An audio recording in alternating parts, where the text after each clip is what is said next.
the best way to have real pure competition is just let everybody bid what they want, if they want.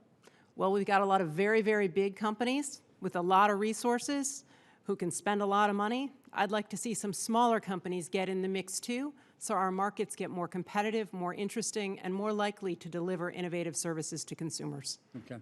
Will the commission be talking about that issue more? I assume among yourselves you'll be discussing the pros and cons of that.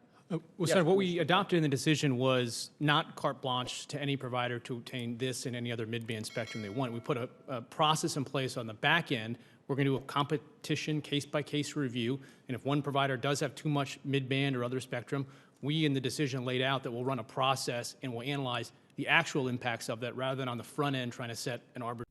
The hearing room was packed, the air heavy with anticipation. Senator Kennedy wasted no time questioning FCC officials at the FSGG Appropriations hearing. He pressed them on the C-band alliance, asking if lawsuits would follow even if their offer was accepted.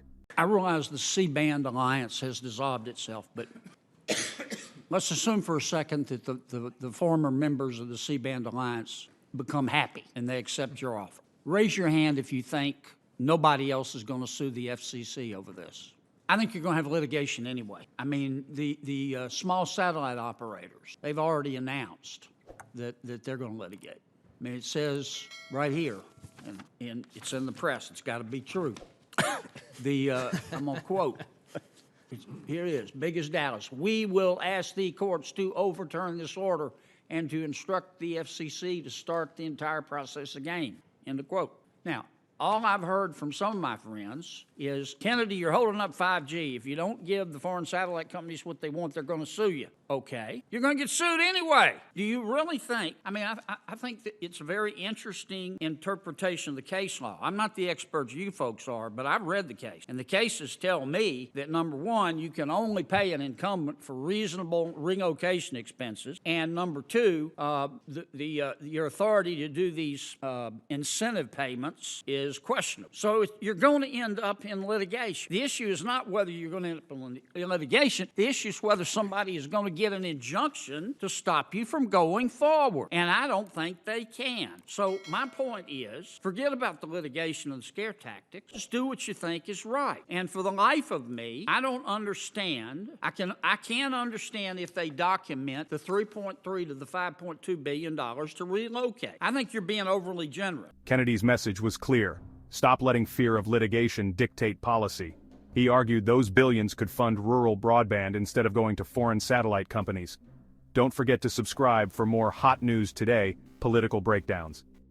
Kennedy's frustration grew as he questioned the logic behind offering $10 billion for relocation costs, estimated at just $3 to $5 billion. Why not counter with just $1 billion, he argued, especially since the law didn't require any incentive payments.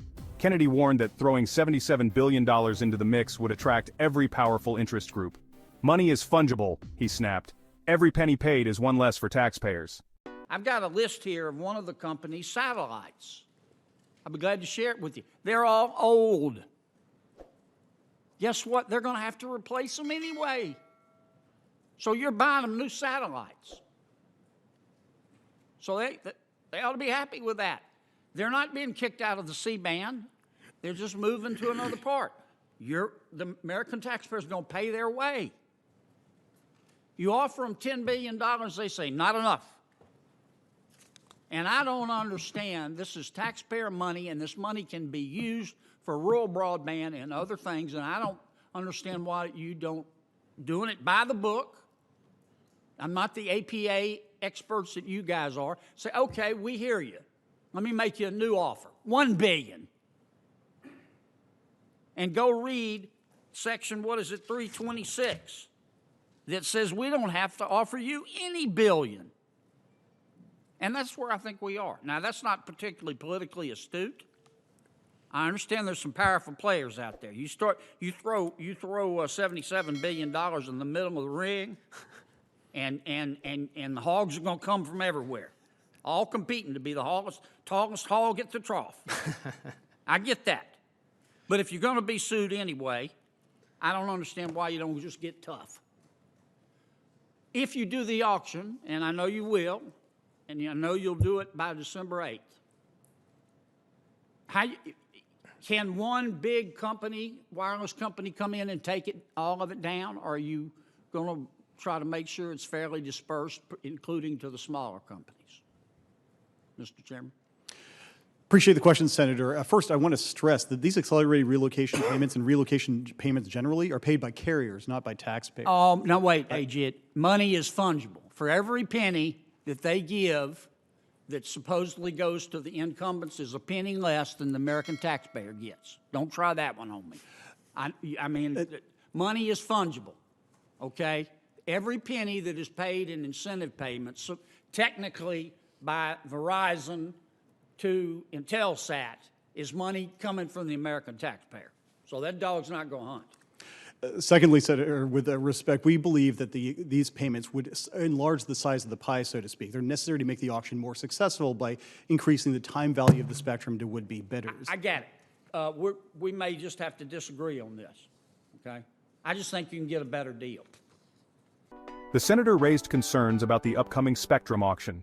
He worried a massive wireless company could take it all, shutting out smaller and rural providers.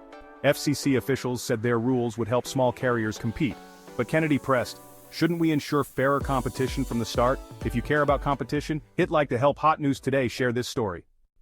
Then came the curveball. Kennedy raised eyebrows with questions about possible insider trading.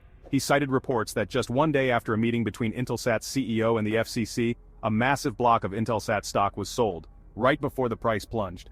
Kennedy made no direct allegations but demanded answers. The press had been reporting on the timing and scale of the sale for months.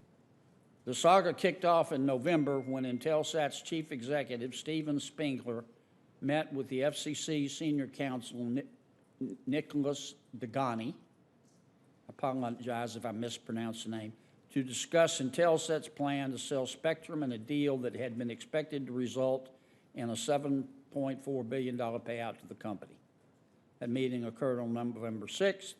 On November 5th, on November 6th, a 10 million share block of Intelsat stock was sold. Commissioner?